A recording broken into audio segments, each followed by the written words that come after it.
আসসালামু আলাইকুম everyone, welcome back to my channel. বন্ধুরা সবাই কেমন আছেন? আশা করি আল্লাহর অশেষ রহমতে ভালো আছেন। আলহামদুলিল্লাহ আমিও ভালো আছি। তো দেখেন, আজকে অনেক দিন পরে হচ্ছে এই ছাদের এই পাশটা পরিষ্কার করব। তো এই পরিষ্কার করার জন্য লোক নিয়ে আসছি। তো আর দেখেন, ছাদের অবস্থা অনেক দিন যাবত মানে এই পাশটা অনেক বেশি অপরিষ্কার হয়ে আছে আর কি। তো ভাবলাম যে আজকে এটা পরিষ্কার করব, কারণ যেহেতু খামারের ওই পাশটা মানে অনেকটা পরিষ্কার পরিচ্ছন্নতা বা আমার মন মতো ওই সাইডটা কাজ করা হয়েছে, তো এই পাশটা বাকি আছে। তো এই পাশটাও আজকে ইনশাল্লাহ এটা পরিষ্কার পরিচ্ছন্নতা করব। এটা করার জন্যে আজকে লোক নিয়ে আসছি। আর অনেক দিন যাবত এটাই ভাবতেছিলাম কখন করব।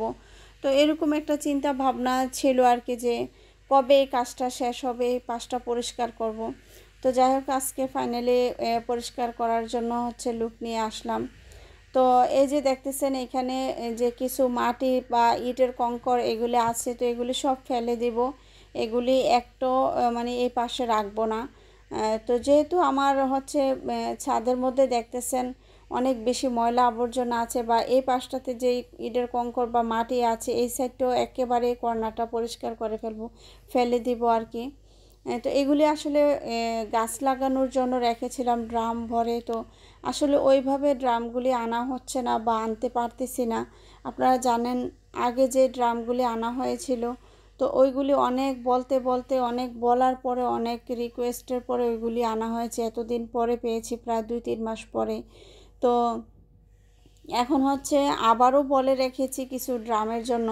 তো বিশেষ করে এখন যেই ইয়েগুলি পরিষ্কার করতেছে, তো এইগুলি পরিষ্কার করে ফেলে দেওয়ার পরে আমি এমনিতেও ড্রামের ইয়ে দিয়ে রেখেছি আর কি, অর্ডার দিয়ে রেখেছি। তো ওই ড্রামগুলি আসলে, তো যে মাটিগুলি আমি এখানে দিতে হবে এগুলি আমি যথাযথভাবে রেখে দিয়েছি, ওগুলি ফেলবো না। আর এই কর্নারে আর ওই কর্নারে যেগুলি আছে বাস এগুলি ফেলে ছাদটা মোটামুটি একটা পরিষ্কার করব আর কি। তো পরবর্তীতে আবার যখন ড্রাম আসবে তখন হচ্ছে ওই যে মাটিগুলো একেবারে ছাদের মাঝখানে আমি গুলিয়ে রেখে দিয়েছি, তো ওইগুলি হচ্ছে আমি গাছ লাগাবো।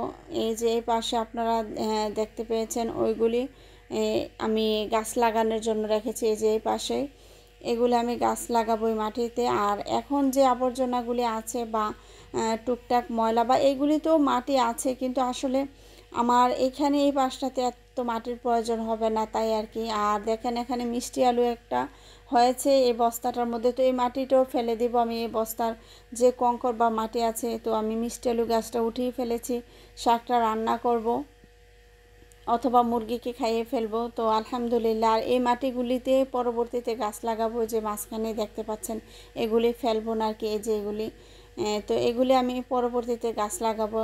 আর এই পাশে দেখেন মোটামুটি ছাদের কাজ গুছানো শেষ। ওরা মাটি ফেলেছে, এতক্ষণ আমি শর্ট করে ভিডিওটা করেছি। আর দেখেন ওদের মোটামুটি মানে কাজ করা বা মাটিগুলি মানে ফেলে দেওয়া শেষ হয়েছে আর কি। তো পরবর্তীতে যখন আমি আবারও গাছ লাগাবো তখন অবশ্যই আপনাদেরকে দেখাবো। তো আলহামদুলিল্লাহ ও যতটুকু পেরেছে অনেক সুন্দরভাবে এই জায়গাটা পরিষ্কার করে, একেবারে মানে কর্নারগুলোতে যে ময়লাগুলি ছিল সেইগুলি সহ একেবারে সুন্দর করে ঝাড়ু দিয়ে পরিষ্কার করে হচ্ছে মাটিগুলি ফেলে দিয়েছে। তো আসলে অনেক দিন যাবৎ আজকে করব কালকে করব এরকম করে কাজগুলি করা হচ্ছিল না।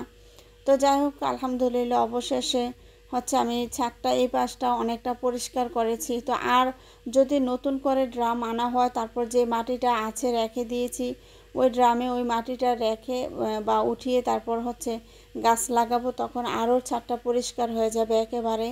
তো এখন মোটামুটি যতটুকু পেরেছি এতটুকু করেছি আর কি। তো দেখেন আলহামদুলিল্লাহ এখন যে জায়গাটা দেখাচ্ছি আপনাকে, এই জায়গাটাতে আমি আবারও ড্রাম এনে মানে ফিট করবো আর কি। এই জায়গাটাতে আবারও গাছ লাগাবো, ইট বিছিয়ে বা ড্রামের মধ্যে এভাবে গাছগুলি লাগিয়ে দেবো আর কি। তো বন্ধুরা আসলে আজকে আর বেশি ভিডিওটা বাড়াবো না। তো এখানেই হচ্ছে আমি বিদায় নিচ্ছি। দেখেন আজ এতটুকু পর্যন্ত। আল্লাহ হাফেজ, আসসালামু আলাইকুম।